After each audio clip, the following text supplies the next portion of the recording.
আসসালামু আলাইকুম। একটা ভিডিও আসলে করার খুব ইচ্ছা ছিল, তো আজকে ভিডিওটা শুরুই করলাম। আমার দোকানের সবচেয়ে পুরাতন একজন স্টুডেন্ট, যে 2018 সালে এসএসসি পরীক্ষা দেওয়ার পরেই মোবাইল সার্ভিসিং কাজ শেখার জন্য আগ্রহ প্রকাশ করছে। এখান থেকে আমার দোকান থেকে বেসিক কমপ্লিট করছে। এরপরে ইন্টার কমপ্লিট করার পরে চট্টগ্রাম চলে গেছে। তো এখন ওখান থেকে হায়ার লেভেল কমপ্লিট করতেছে, এমনকি ইন্ডিয়া যাওয়ার একটা প্ল্যান আছে। বর্তমানে ভিসা জটিলতার কারণে হয়তো যাইতে পারতেছে না। তো হচ্ছে রাব্বি, হয়তো আপনাদের পরিচিত মুখ, আমাদের এলাকারই। ও আজকে দোকানে আসছে, তো একটা কাজ বসিয়ে দিলাম। আমি দেখতেছি আসলে কি কাজ শিখলো, কতটুকু আগাইলো। হুয়াওয়ের একটা সেট Y8s এফআরপি ছিল, এটা রিসেট করছে এবং এফআরপিটা কাটতেছে এখন। এই যে এটা ইডিএল পয়েন্টে করতেছে। ইডিএল আসলে কি, যারা আপনার হচ্ছে মোবাইল সার্ভিসিংয়ের সাথে জড়িত যারা টেকনিশিয়ান তারাই বুঝবেন। খুব হার্ডলি একটা কাজ, কাজটা করতেছে অলরেডি সম্পূর্ণ সম্পন্ন। একটু তাকাও এদিকে।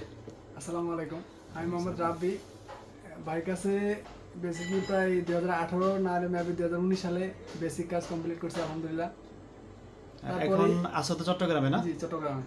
চট্টগ্রামে কি কোনো দোকানে আসো, না নিজে দোকান নিছো? না, আপাতত নিজেই দোকান নিছি। আপাতত ছিল একটা দোকানে ছিলাম প্রায় 3 মাস, তখন ওই জায়গা থেকে আর পসিবল হয় না।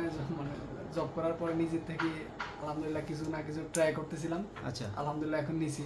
দোকান কি মানে নিজেই নিছো নাকি সাথে কোনো শেয়ার টেয়ার আছে? বর্তমানে একজন পার্টনার আছে, সাথে ও কোনো কাজ করে না, শুধু মানে মেন্টালি সাপোর্টটা দিতেছে, এছাড়া আর কোনো কাজ করে না আপাতত। শুধু আমার সাথে মেন্টালি যে সাপোর্টটা দরকার, হয়তো টুকটাক কিছু, হয়তো মোবাইল খোলা দেওয়া, ফিটিং করে, এই কাজটা এগুলো তো করে, এছাড়া কোনো কাজই করে না আপাতত। যে কাজটা আছে ইন্ট্রোটা মোটামুটি সফটওয়্যার দেন হার্ডওয়্যার যেটুকু আলহামদুলিল্লাহ আমি করি চট্টগ্রামে। আচ্ছা, তোমার চট্টগ্রাম দোকান হচ্ছে কোন জায়গায়? চট্টগ্রাম দোকান হচ্ছে, এটা হচ্ছে একে খান পড়ছে, নাহলে অনেকে একে খান চিনে না, অলংকার। এটা হচ্ছে নিউ মুন্সিরাবাদ, নিউ মুন্সিরাবাদ, না? মালিপাড়া, মালিপাড়া মন্দিরের সামনেই। আচ্ছা, আমি গেছিলাম তোমার দোকানে, সম্ভবত দোকান ওই জায়গাতেই আছে এখন, ওই না? জায়গাতেই আছে এখন। ও আচ্ছা, যাক আলহামদুলিল্লাহ ভালো। এখন হার্ডওয়্যার সফটওয়্যার কি ফুল কমপ্লিট হয়েছে নাকি কোনো কিছু বাকি আছে এখন? আমার হার্ডওয়্যার সফটওয়্যার মোটামুটি আলহামদুলিল্লাহ, বেসিকলি যেটুকু দরকার অতটুকু আলহামদুলিল্লাহ, কিন্তু চাইতেছি আরো কিছু পারফরমেন্সের জন্য। বাংলাদেশে বা যেরকম পজিশন, হ্যাঁ, হ্যাঁ, কাজ করার এরকম আরো অনেক কিছু শেখার বাকি আছে। আচ্ছা। শিখার কখনো শেষ হয় না, শিখার অনেক কিছু তো থাকে। বাংলাদেশে তো অনেক ভালো ভালো ট্রেনিং সেন্টার আছে আমি যতটুকু জানি। তো তুমি ইন্ডিয়া যাওয়ার প্রোগ্রাম কেন করছো? বাংলাদেশে মূলত দুইটা কারণে ইন্ডিয়া যাওয়ার প্ল্যানিং আছে। এটা হচ্ছে অনেকের কাছে যদি হার্ডওয়্যার কমপ্লিট করি, সফটওয়্যার নাই, সফটওয়্যার কমপ্লিট করলে হার্ডওয়্যার নাই, যে কোনো একটা শিখতে হয়। এই কারণে তো আমি আজকে এই জায়গা থেকে একজনের কাছে শিখলাম হার্ডওয়্যার, আবার আরেকজনের কাছে শিখলাম। এই থেকে আমার খরচটাও বাড়তি দিতেছে, আচ্ছা, আমার আচ্ছা। সময়টাও লস হইতেছে। এই কারণে চাইতেছি মূলত ইন্ডিয়ার এক ভাইয়ের সাথে কথা হয়েছে, অনেক পরিচিত, হয়তো অনেকেই সিঙ্গো সার্ভিসিং জগতে, জাহাঙ্গীর ইসলাম। কথা হয়েছে আমার সাথে, আমি শুধু ভিসা জটিলতার কারণে আমি যাইতে পারছি আচ্ছা, না। আচ্ছা। আমি তারপরেও ট্রাই করতেছি, ভিসার কারণে অতিরিক্ত দামের কারণে যাইতে পারতেছি না, নাহলে চলে যেতে আমার আগেই। দেখি আচ্ছা, আলহামদুলিল্লাহ যদি দেখ সমস্যা নেই। ইন্ডিয়া তো ভালো টেকনিশিয়ান আছে, আমাদের বাংলাদেশে খুব ভালো টেকনিশিয়ান আছে। এটা হয়তো তোমার ব্যক্তিগত চয়েস যে আসলে ইন্ডিয়াতে কাজ শিখবা, ভালো। বাংলাদেশে যে নাই তারপরও না, দুইজন লোক আছে মোটামুটি আমার চয়েসফুল। একটা হয়েছে রাজশাহীর হাফিজুর রহমান মিলন ভাই, অনেক হ্যাঁ, আগে থেকেই ফলো করি, 2018 সালে থেকে। আমি তো ফ্যান মিলন ভাই। আমিও অনেক আগে থেকেই।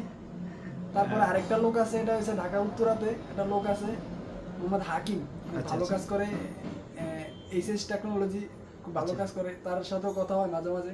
দেখি দুইটা লোকের যদি বাংলাদেশে কোথাও যদি ইচ্ছা হয়, তাহলে দুইটা লোকের কাছে যাবো ইনশাল্লাহ। যদি যদি ওরকম আচ্ছা, plan আমার হয়। আমার ই থাকবো, আমাদের দেশে খুব ভালো ভালো ট্রেনিং সেন্টার আছে দেশি কাজটা আরো হায়ার লেভেল কমপ্লিট করার জন্য। বিশেষ করে কারণ বর্তমানে কাজগুলা খুব মানে Rare। হ্যাঁ, এখন যেই কাজ আছে এই কাজ আসলে আমাদের স্বাভাবিক টুলস, নর্মাল কোনো যন্ত্রপাতিতে হয় না। নিশ্চয়ই ফোনগুলো অনেক দামি ফোন, এখানে অনেক দামি যন্ত্রপাতির ব্যবহার, প্রশিক্ষণ এগুলো শিখতে হয়। পাশাপাশি কাজটা আর আপডেটের ভিতরে থাকতে হয়, কারণ মোবাইল জিনিসটা প্রতিনিয়তই কিন্তু আপডেট হয়। তারই সাথে সাথে আমাদের কাজ এবং যন্ত্রপাতি এগুলো আপডেট থাকা লাগে। এই যাক আলহামদুলিল্লাহ ভালো, সমস্যা নেই। তাহলে তুমি 18 থেকে বর্তমান হচ্ছে 2026, মোটামুটি 7-8 বছর এই কাজের সাথে জড়িত। এখনো তো আছে আলহামদুলিল্লাহ। যাক আলহামদুলিল্লাহ। এখন ফাঁকে ফাঁকে কিন্তু তুমি পড়ালেখাও করো। আর বর্তমানে পড়ালেখা চলে কিসে?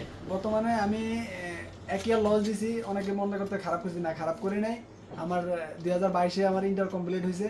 আমি 23-এ ইয়াতে পরীক্ষা দেই নাই, ডিগ্রিতে উঠে আমি ডিগ্রিতে পরীক্ষা দেই নাই, লস দিয়েছি এক ইয়ার। এখন আবার ডিগ্রি ফার্স্ট ইয়ারের পরীক্ষা চলমান, পরীক্ষা একটা গেছে 18 তারিখ, আবার 24 তারিখে একটা পরীক্ষা আছে। এখন আচ্ছা, তাহলে মানে পড়ালেখা পাশাপাশি মোবাইল সার্ভিসিং চলতেছে আর পড়ালেখাও চলতেছে। যাক আলহামদুলিল্লাহ, নিশ্চয়ই ভালো। আচ্ছা, যে কাজটা করতেছিলে কাজটা কি কমপ্লিট হয়েছে? এটা হয় না, আশা করি এখন মনে হয় সম্ভবত ফাস্ট রুট মুডে করতে হবে এটা। আচ্ছা আচ্ছা, ফেল মারতেছে যাক, বারবার। এই যে মোবাইল কাজ- ফোন তো অনেক সিকিউরিটি খুব হ্যাঁ, রেয়ার। মোবাইল ফোন যাক আলহামদুলিল্লাহ, ভালো লাগলো। আসলে হচ্ছে একটা সময় মোবাইল খুলতে অনেক ভয় পাইতো, মোবাইলের লক কাটা সফটওয়্যার এগুলো তো ছিল পরের হিসাব। আলহামদুলিল্লাহ রাব্বির অনেক উন্নতি হয়েছে, ভালো লাগছে। মন থেকে দোয়া এবং শুভকামনা রইল রাব্বির জন্য, যাতে এই পেশার সাথে সম্পৃক্ত থেকে আরও খুব ভালো কিছু করতে পারে এবং সবাইকে খুব ভালো কাজ উপহার দিতে পারে। আমরা ইনশাল্লাহ দেখবো, দোয়া ও শুভকামনা রইল। আলহামদুলিল্লাহ।